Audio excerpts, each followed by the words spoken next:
¿Qué pasa, muchachos? ¿Cómo estáis? Bueno, pues yo he hecho un poco de ejercicio y claro, cuando haces ejercicio, bueno, primero tienes ocasión para pensar cosas y además tienes el cuerpo lleno de endorfinas y te sientes a tope. Os recomiendo. Algún día tengo que subir un vídeo de mi rutina, que lo he prometido muchas veces y nunca lo hago. Lo para que me da un poco de vergüenza, ¿no? Enseñar ahí cómo hago ejercicio físico, porque dirán que es postureo y tal, como una vez que subí una foto a Facebook y me dijeron que era Photoshop. Yo flipo con la peña. Igual que el otro día pongo una foto del libro de la Vuelta al Mundo. Digo, un viaje en solitario de 50.000 kilómetros. ¿Cómo que en solitario? Si tú viajas acompañado. Digo, esta gente no tiene ni puta idea, macho. Con lo fácil que se enterase un poco de mi trayectoria. Yo he viajado en solitario más que nadie, ¿no? Hasta el año 2015, que fue cuando empecé a hacer la serie de televisión. Pero desde el año 2010 hasta 2015, anda que no, más de 70 países. Irak, Zimbabue, toda África. La Vuelta al Mundo, por supuesto, en solitario. Así que perfectamente sé lo que es viajar en solitario. Y lo que está puesto en ese libro es una serie de apreciaciones sobre el mundo que se ve a pie de motocicleta, es decir, como un hombre desnudo y solitario, inerme, es decir, indefenso, que necesita ayuda de los demás. Y por eso yo creo que conozco un poco lo que es la realidad de la gente, ¿no? Y entonces, a cuenta de estos vídeos que hemos estado haciendo sobre la vulneración de las fronteras españolas en Ceuta, ¿no? Con esa entrada de 10.000 tíos. Y lo que eso supone. Y claro, ya hemos tenido ocasión de criticar lo que se ha hecho mal, ¿no? En mi opinión se ha hecho mal un montón de cosas, se han hecho mal un montón de cosas en todo este tiempo que han propiciado esta situación, este golpe de mano, que es prácticamente un bofetón enorme. O sea, es una medida de presión tan desmesurada que no se la esperaban para nada. Pensaban que esto iba a ser lo de siempre, ¿no? Lo que pasa es que hay una cosa que ha cambiado. Por una parte, el apoyo que tiene ahora mismo Marruecos por parte de Estados Unidos, que lo considera un socio fiable, y a nosotros no. Y por otra parte, la debilidad del gobierno español por las contradicciones en las que se encuentra España, ¿no? Entonces, eso es una cosa que, para continuar con estos temas, me gustaría primero hablar de una cosa muy concreta de lo que este movimiento supone, y es que vosotros pensad las consecuencias que esto tiene y una escalada de la tensión lo que tendría en los dos países, ¿no?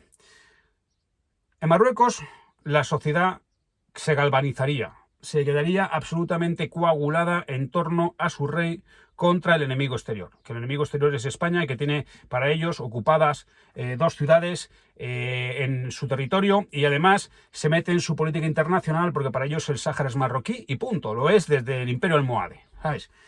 Entonces nos enfrentaríamos a una sociedad completamente cohesionada.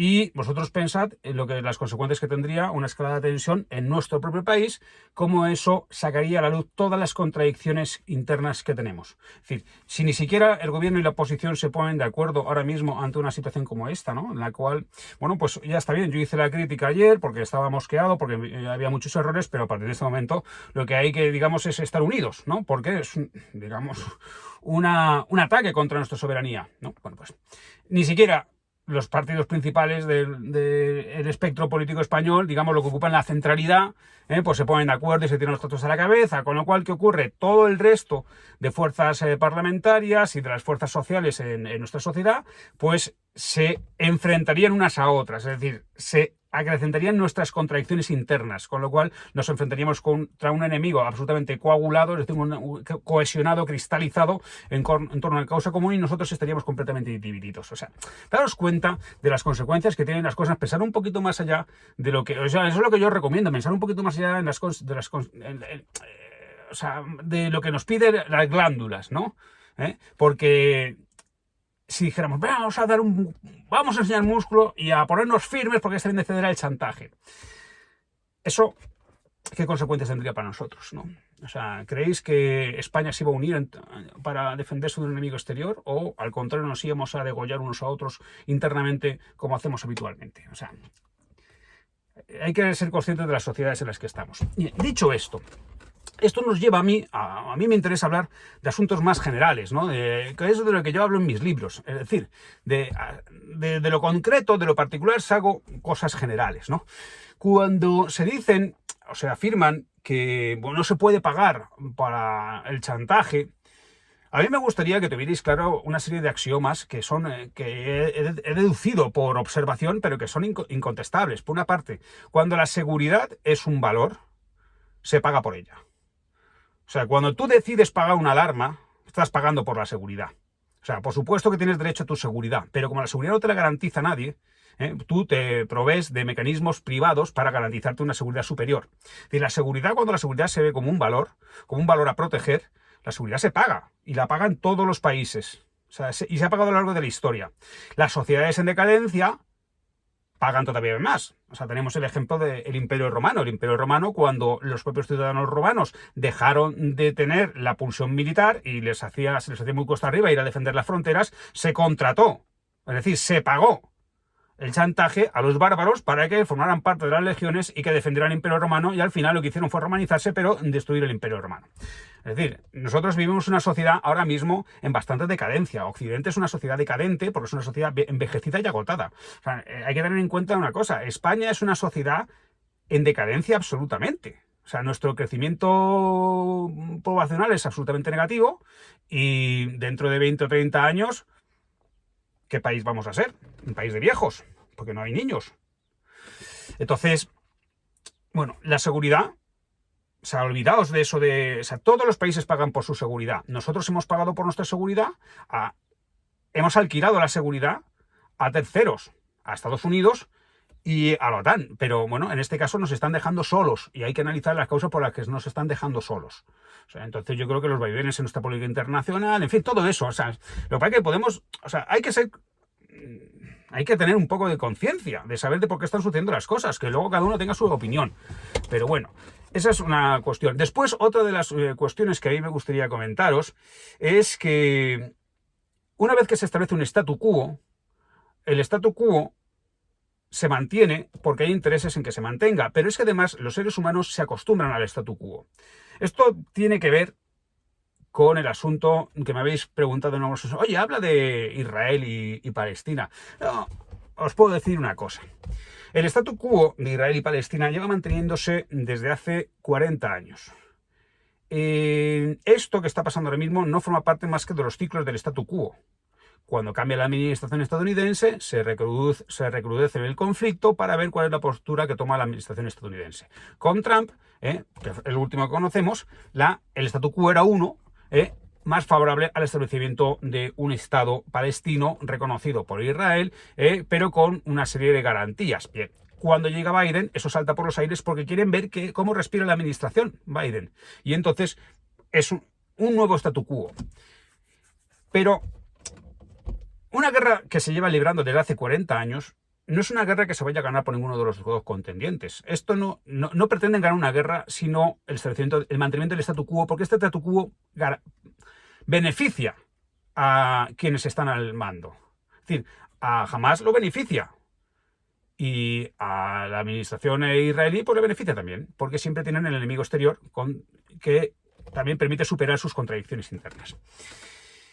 Yo os voy a contar lo que pensé cuando llegué a Israel, porque yo he entrado en Israel en moto y crucé la frontera por Jordania. Y lo primero que me llamó la atención, lo que vi inmediatamente, esto fue en el año 2009, esto está contado en mi libro La emoción del nómada, porque yo fui allí como peregrino a Tierra Santa, pero en moto. Cuando yo crucé la frontera, lo primero que flipé es que los militares israelíes, los jovencitos que van obligados al servicio militar y que estaban ahí defendiendo esa frontera, estaban gordos, eran obesos. O sea, algunos realmente obesos. Eso me llamó mucho la atención, porque pensé, si la juventud israelí se deja seducir por la comida basura de esta forma, es imposible que ganen la guerra, porque las guerras no se pueden ganar confiando solamente en la tecnología. Pero cuando conocí los territorios palestinos, porque yo fui a la iglesia de la Natividad en Belén, me di cuenta que tampoco podían ganar esa guerra, porque los jóvenes palestinos estaban a otra cosa. O sea, los que veis en las manifestaciones es gente ideologizada. Es como cuando veis las manifestaciones de Podemos y estas cosas. ¿Cuánta gente, de la juventud española, cuántos se manifiestan en las calles? Una puta minoría. O sea, los jóvenes palestinos están a otra cosa. A lo que están es a follar y a encontrar un trabajo mejor, a emigrar, a irse. ¿Y dónde quieren ir encontrar un trabajo lo primero? En Israel.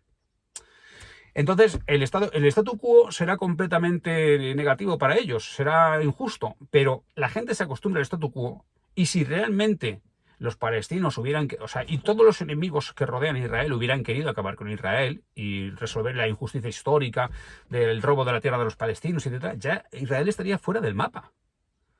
Sin embargo, se mantiene el statu quo porque interesa que se mantenga el statu quo. Entonces, nosotros teníamos un statu quo con Marruecos y ahora parece que ese statu quo está alterándose.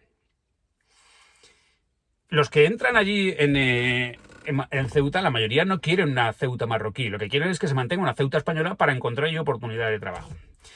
Pero ¿qué es lo que está pasando también en Marruecos? Porque es una cosa que deberíamos analizar. En Marruecos se está produciendo un fenómeno que es el que se produce en todas las sociedades que progresan. Pues que el crecimiento poblacional también está decayendo. Es decir, ahora mismo tienen el 80% de su población es menor de 50 años, pero es que su población está envejeciendo también, porque está mejorando económicamente y por lo tanto el número de población de 0 a 15 años ahora mismo es del 25%, pero es que hace 10 años era del 40%, del 30%. Es decir, todos los habitantes del planeta, cuando acceden a mejores estándares de calidad de vida, tienen menos hijos. Y si vosotros buscáis los informes de Naciones Unidas sobre el crecimiento de la población mundial, veréis que las previsiones con datos que hay ahora mismo, indican que para el 2050 la población mundial empieza a decrecer. O sea, porque ahora nos parece que es que en África están teniendo... Sí, en África están todavía teniendo un montón de niños, todavía. Y están creciendo. Pero en el resto del mundo está decreciendo. Porque a medida que se alcanzan mayores estándares de bienestar, se tienen menos hijos. Se cuida mejor de los hijos, son más caros de mantener. Entonces, no sé, a mí me gustaría que pensaréis siempre un poquito más allá, ¿no? O sea, porque lo que se está diciendo ahora mismo son posturas completamente maniqueas de negociación o violencia o acción. O sea, lo que hay que tener en cuenta es que la sociedad española es una sociedad decadente y que no soportaría, no tiene nervio suficiente para sostener durante el tiempo una acción de fuerza. Porque está muy bien decir desde las redes sociales, nos echamos al monte. Pues mándame una foto desde el monte, a ver si es verdad. Porque no hay huevos. No hay huevos como sociedad a meterse en una defensa a ultranza de nuestras fronteras y con todo lo que eso conlleva. Primero, porque no nos lo van a permitir desde fuera. Y después porque volveremos a pagar. Lo que pasa es que el tener una mala política internacional, una mala política diplomática, lo que hace es que el precio sea más caro. Bueno, esto es más o menos lo que yo quería deciros. Así que nada, yo qué sé. Ya, si queréis comprar mi libro, ¿no?